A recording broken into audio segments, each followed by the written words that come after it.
Adrian Day of Adrian Day Asset Management joins me now from the Denver Gold Forum. Adrian, thanks for being with me once again. Well, thank you. How's the show for you so far, Adrian? Oh, I think it's pretty interesting. We're not hearing a lot of news, which is unusual because normally at this show a lot of companies have news to report. Right.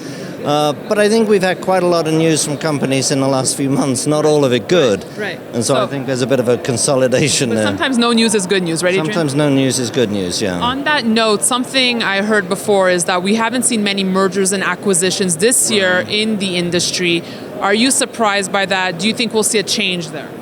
Well, mergers and acquisitions always come in waves, it seems. You know, you go a year or two with nothing, then a year or two you get a whole wave of them.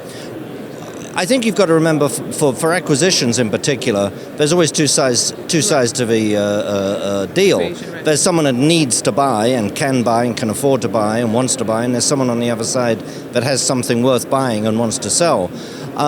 At the moment, I think a lot of the senior companies are in more of a consolidation mode. We know what's happened over the last few months with Barrick and Pascualama putting two big projects on the shelf, et cetera, and Barrick's only the most extreme case.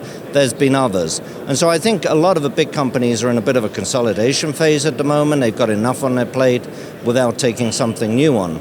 But having said that, you know, if you look a little further out, a company like Newmont with 5 million ounces or Barrick with 7.5, I mean, they've got to find that every single year just to stay where they are. Find it or buy it. Right. And so I think we're definitely going to get more mergers and acquisitions going forward, right. yeah. Do you think one of the reasons is because we just have too many players on the scenes right now that mergers and acquisitions are inevitable? I'm thinking more of acquisitions, frankly. I'm thinking more of the big companies buying either juniors or buying their assets. Right. Because they need to buy those assets to keep stable, let alone to grow. But of course you need a good discovery worth buying. And they tend to come in waves. So, Adrian, something else I heard is that mining stocks should be taking off. This is what a few analysts have been telling me. Some even said that it will bypass gold, that they'll outperform gold. What do you think of that? Yeah, I think we're at that point. I really do. Whether it's now or 6 months from now, I don't know. But we're very close to that point. I mean, there's a couple of reasons for that. But one big reason is you've got to remember why have the stocks underperformed. Okay. A lot of reasons. But one reason, frankly, is that the mining companies have been expensive and they haven't really been very good companies as companies. And so in many cases, their stock prices deserve not to do well.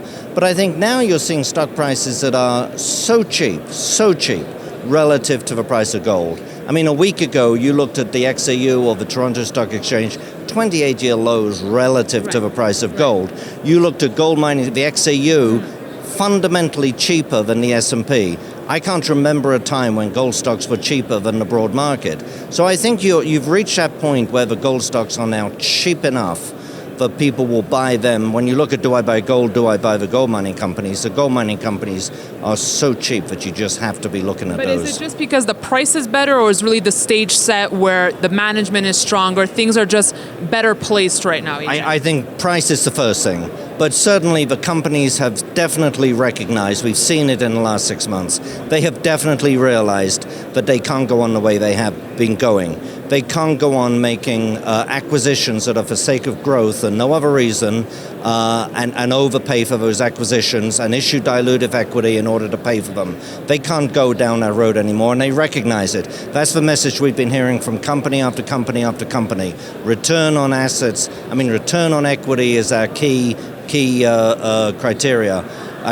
Key criterion, return on equity, free cash flow. Right. That's what we're hearing over and over and over again. So I think the companies have learned their lesson, yeah. Adrian, before I let you go, we're over 1,700 gold. Where do you see it headed? Oh my gosh.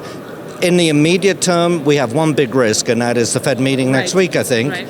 Assuming the Germans don't do something unexpected tomorrow. But the Fed meeting next week, because some form of stimulus is already in the gold price, I think. So if the Fed doesn't act next week, and I'm not making a prediction one way or the other, but if it doesn't act, I think you could get a correction. But beyond that, my gosh, the Fed is going to keep on printing money till the cows come home, just like every other central bank in the world, and the dollar is going to go down. So that means so you think QE3 is inevitable? At some point, yeah, absolutely. It's just a matter of how much and when. All right, Adrian, thank you so much for your thoughts. Thank you. And thanks for watching our continuous coverage from the Denver Gold Forum. You can email me at newsfeedback@kitco.com. Reporting from Denver, I'm Daniela Cambone.